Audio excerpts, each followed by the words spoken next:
sing. Hello, viewers. I am so blessed today to have two of my friends and brothers as our guests today. And accidentally, the two of them have worked in Lagos State before. But before we take the cat out of the bag, I want each of my guests to introduce himself. Starting with you. Oh, my name is Fela Bank-Olemoh, and like Pastor Nero said, yes, I did the stint in Lagos State, and I'm excited to be here. Thanks for having me. Amen. Yes, I'm Jimi Hotonu, a civil engineer by profession. I actually retired as a permanent secretary in the Lagos State Ministry of Works, rose through the ranks before I retired 5 years ago, and I'm happy to be here. Amen. The reason why we have these two people together is just by divine arrangement. We invited Pastor Fela to come and preach in our church today. And Jimi boy, I call him Jimi boy, a long time ago, happens to be my brother-in-law, and he has come visiting. I said, okay, let's get together and then have a chat that will benefit our people at home. The first question I want to ask from you, Jimi, what got you into engineering? How did you get into engineering, briefly? Well, thank you for that question. Well, as you all know, engineering, you must be very good in science subjects before you venture into engineering. Maths happened to be my favorite in secondary school. Not only maths, I went further to do additional maths, even in my A levels. So having the combination of math, physics, so it was just natural for me. Engineering was just a natural choice. And I'm happy I did very well in my advanced level. And then that got me admission into University of Lagos. And from there, after graduation, of course, I went into a private practice for a few years before ending up into a government, which I served meritoriously for 35 years. I rose through the ranks and to the pinnacle of my career as permanent secretary in the Lagos State Ministry of Works and Infrastructure. Thank you.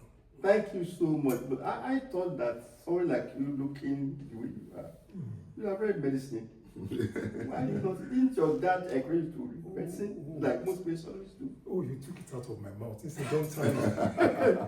Incidentally, yes. My father had 3 children. I'm the second. My brother, and of course, from the start, my dad had wanted one of us to read medicine. It started with my brother. You know, my dad is such a person that he's so insistent that when the time my brother collected the form, that's the JAM form, so to say, to get into the university, was actually sat with him to fill the form. And look, you must fill medicine. So, cutting the long story short, he was admitted for prelims. That's the prelim for medicine in the University of Ibadan. But it got to the time when the exam came up, and he just refused to do the exams and came back home all the way from Ibadan to Lagos to say that, look, Daddy, I'm no longer interested in medicine. Wow. And that, look, I just want to do something else. But thankfully, he was gifted in arts. He draws very well. And he had his way, and he ended up reading architecture. Architecture. Amen. So leaving him, so for me, he said, okay, you're naturally good in maths. Well, let me say something. That maths that I said I am good at, I was very, very woeful. In fact, I did very poorly in my secondary school, but thankfully got somebody to brush me up in maths. That's the principal of the school, Methodist Boys High School then. That's where I had my secondary school. And the man taught me very well. So that rekindled my interest in maths. So, and as I've said earlier, not only maths, went further to do even additional maths. So for me, engineering, so he didn't mind. Okay, he said, okay, even if you're not going to read medicine, okay, engineering, that's fine. You know, parents those days, they like their children to, if you're not a doctor, an engineer, or, or a lawyer. But one thing was like, thankfully, my dad then was a lawyer. My dad also went through the civil service. Thankfully, he rose to become a permanent secretary in the Ministry of Justice, and later a judge of the High Court. Amen. Thank you so much. It's sorry there are a lot of stories. So many stories. Thank you. Yeah. But I want my viewers to see what has happened here.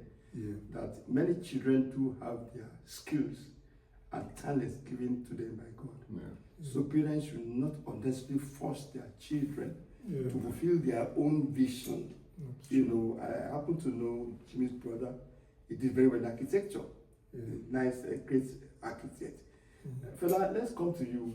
What got you to your own career? My story is, I think, our parents then would just tell you what to study and you must study. I remember. I studied accounting in Ife.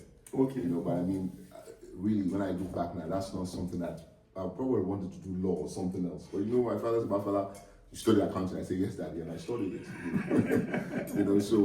But I never practiced. I never practiced accounting. I left school and just found myself gravitating towards tech. I was system specs, I did tech, I did marketing. But I tell kids, I tell this generation, listen, whatever knowledge you have is never lost. Even if it's not something you want to do and you end up doing it, it's just a beginning for you. You can always, branch it to whatever you want to, and that skill you have will always be valid for you, So that's I studied accounting, but never practiced one day, and I find myself where I am today. Yeah. So what are you doing now? So my career has been, I started my career in system specs, a tech company. Okay. From system specs, I started my business, ran it for 10 years, went to government for 8 years, then came back again to private sector. Right now I run a company called What to Do, so you've seen I've been able to go through government, private sector, government and all that. So it gives me a very balanced view of things, but above all, I think for me, one of the key things is my faith, Thank you so much. faith, yeah. I like Jimi, I too went to University of Lagos, but I discovered that everything we went to learn in university, when we get to the world, we use just about 30-40%, not the entire total thing. Yeah. You remember the problem we went through serious mathematics by Professor Hotonu, etc. Sure. Now, I come to you again, Fela. This is the question I want to ask you. You serve Lagos State government as advisor on education, right? Yeah, education. How do you see education today in Nigeria? I think, for me, I've always felt that we, as a nation, as Nigeria, we don't place, our priorities are never right. And sadly, when our priorities are right, maybe one government gets it right for 4, 5 years or 8 years, and that person comes and just changes the direction. We make the fundamental mistake of not building on what other people have done. And that's why we find ourselves where we are today. The reality is that today's world, education has been democratized. The internet makes it possible for you, if you're serious, to do anything you want to do or learn anything you want to do. But I think as a people, as a nation, and across the world, we need to be more deliberate in our investments. Our greatest assets is not the bridges we build, it's the people. We educate our people well, we give them the right skills, then they're able to produce and create whatever they want to. So I think we need to do better in that. So I don't think we're deliberate enough in our investments. When you serve Lagos State in that position as an advisor, were there any changes that you initiated? Were they followed to the letter? One of the key things about everywhere in the world, really, every government comes with its own agenda. And also every governor has his own what is passionate about. Resources are limited, and I learned that both at the federal and state level. It's very important if anybody's going to succeed in government, you must have a very good relationship with the governor or the president. If you don't, you're not going to go far, because resources is finite, and you have to do so many things. So you must be that whatever you're doing is something that's also important to the key stakeholders. When I was in government, we tried to deliberately improve education across board. Invested in facilities, in teachers, in tech training. We did a lot in that space. I think that if you ask the average Lagosian, they will tell you that yes, there was a lot of impact. But and another mission comes, and they also focus on their own priorities. I've learned that. Is it right? Is it wrong? Well, the people of the country will be able to say, were they impacted or not. But I think ultimately, for us to make progress as a nation across board, there must be consistent, investments and building on whatever anybody has done. That's the only way we're going to make big success. Thank you, Fela. Thank you so much. I appreciate that. When you were there, like I said, I ran a training project for Lagos State that was very, very successful. Now, Jimi, my brother, come to you again. I know that you rose to the position of permanent secretary, right, in Lagos State. I mean, rising to a position like that in Lagos State is like being a head of state in some other countries. It's huge. So the question now is, what was your major experience? How do you see civil service today? Do you think the civil service you have today can fulfill the aspiration? Because it's not only politicians that can make our system better. In fact, I think the role of the government more or less lies with the civil service and the civil service structure. What are your comments?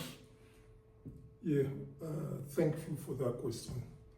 Well, just for the record, I retired 5 years ago from the civil service. That was precisely April 2021.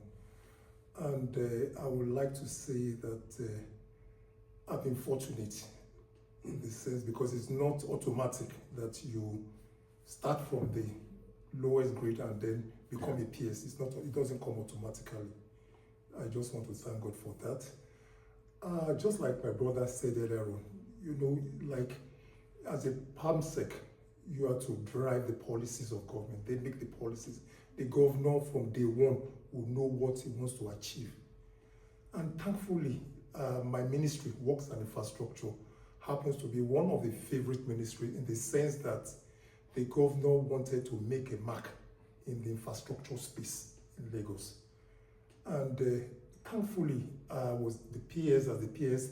So once that vision comes, once the decision has been taken at the ESCO level, so it's for us as permanent secretary to pass it down.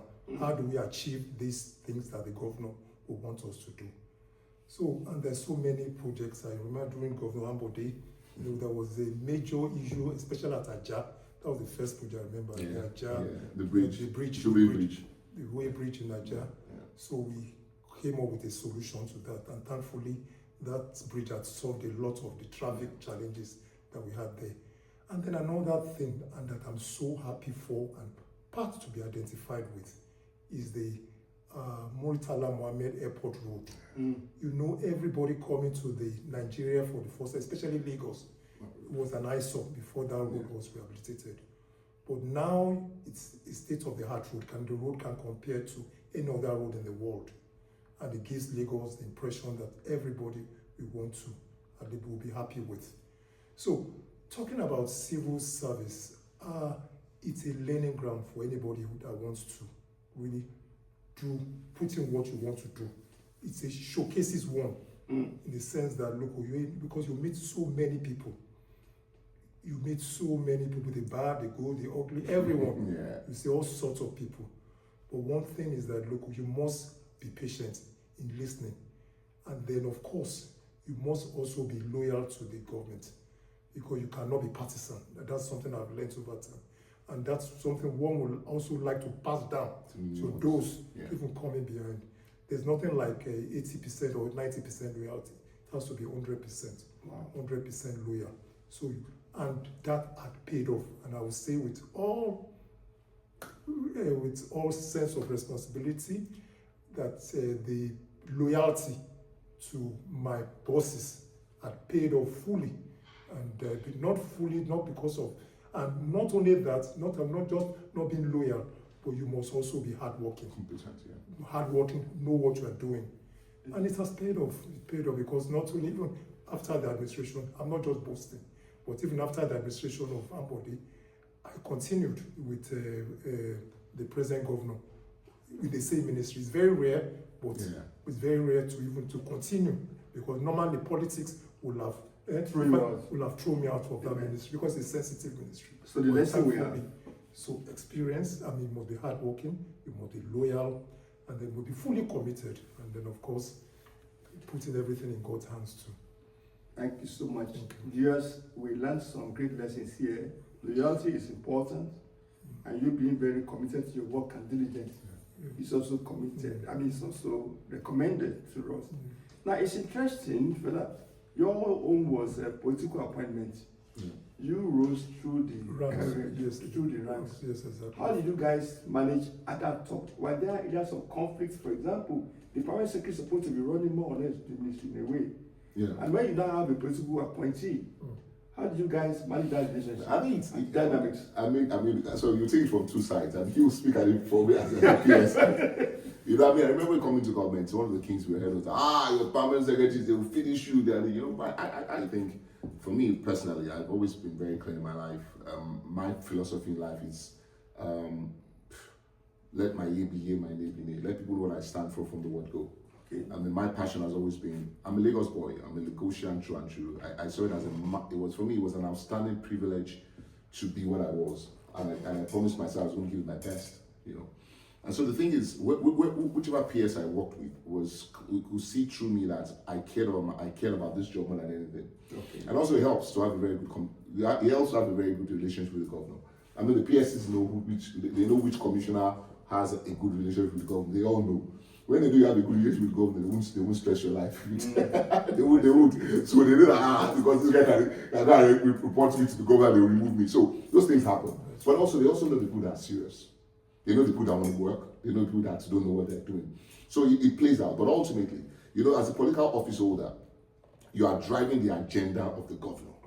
So that means the civil service must align with it, because it's the governor that drives an agenda. Yeah. So if you say this is what the governor wants for the state, the civil service system is supposed to help you achieve it.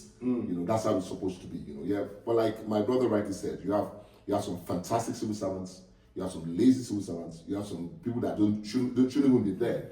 But I must say that in Lagos State, and we have a lot of fantastic people, in the service. I must say that.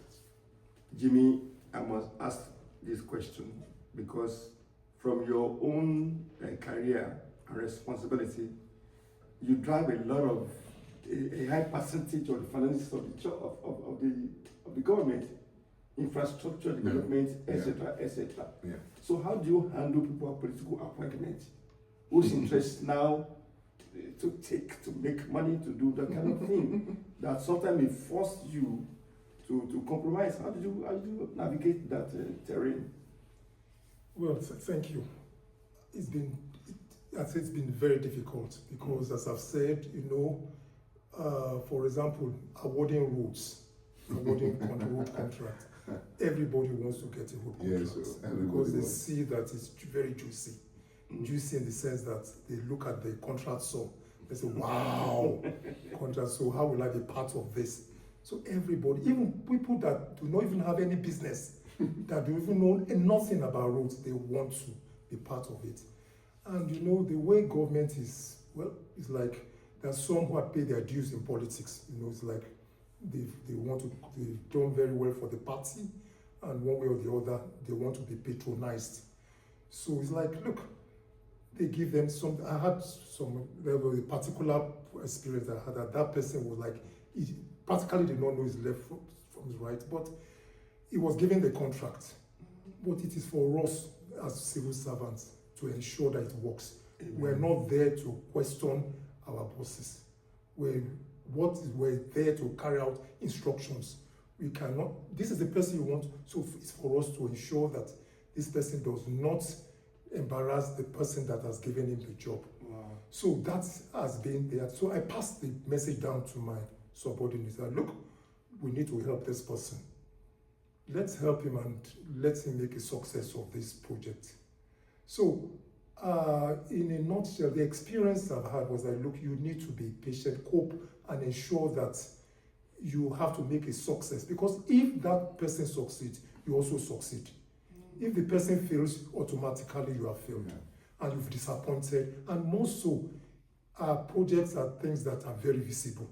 They're not something you do under the cover. Even the stakeholders, that's the people, the residents and the people you are doing that particular route for, they also have a big say. Yeah. If you are doing it well, they will say it. If you're not doing well, They will say it they also say it also. Right. So it's like, look, you just have to up your antenna and let's say, look, this person has to get. You can't go to explain that, look, it's because this person is doing, because they didn't give this job to Julius Baja. So Julius Baja cannot do all the job. We need to also encourage our people too. So, but so far, so good, and it has been a win-win. A win-win situation. Win-win situation. Fantastic. Yeah. But I should also still ask this question because it's of personal concern to me. Yeah. That has to do with building collapses Okay. in Lagos or in Nigeria generally. There was a particular story building that collapsed because we were told that the contractor or the owners were politicians and they were not following the specifications. A building that was designed for only about a few floors, 12 floors, that they were trying to take it to the 15th, 16th floor, and then the building collapsed. Incidentally, the engineers happened to be engineers I trained in Civcon Consult a long time ago, good engineers, and they wrote the government and they wrote the contractor that these people are not following specifications. Therefore, they resigned from being consultant on that project. And then it became an argument, is it the consultant, is it supervisory personnel from ministry, etc., etc. How does the country, avoid such disasters in the future? How do we manage ourselves in such a way? Because in those good old days, there used to be serious harmony among the client, the government, serious-minded people, the consultants, also professionals, and the contractors. What advice do we have so that such a thing will not happen in the future? Yeah, that's a very good question. Incidentally, I did my project in the National Institute of Policy and Strategic Studies, KURU, was on building collapse because it was a source of major concern then. And even while in KURU, if there were building collapses in Lagos, we had this case of synagogue then. So it was like, it was a natural project for me. Now, look, you are an engineer from Lagos State, so we need to find a solution to how we can arrest building collapse. So I took it up, and the long and short of it was that my recommendations on that project was that, look, building does not just collapse like that. Yeah. It doesn't just, it starts from, first and foremost, the design. Mm-hmm. The design, the engineer must, of course, have taken his time to properly design the structure. Yeah. Must be competent enough to have designed it. And then beyond that, because it's not only design, even if you get the design right, there's another stage. It goes to the government for approval. You can't just move to site and start building. So, of course, the engineers in the government, physical planning, will have to approve for construction. And then again, after the approval, then of course you move to site, then there's need for supervision. That's to ensure that the specifications as in the drawings, the construction drawings, are strictly adhered to. So in case where you have 3 floors, it must strictly be 3 floors because the foundation will have been designed to accommodate 3 floors, not 6, not 7 floors. Coming from government, I know where the weakness is, where the gap is mostly. Now, it is at times you have also, there are all sorts of quack engineers. People even at times, they get draftsmen, they call draftsmen, to do design for them, and they just submit papers to government and without even looking at it, approve, without checking. So, and that is what it is implemented at this. Of course, you will have failure if the design is not done properly.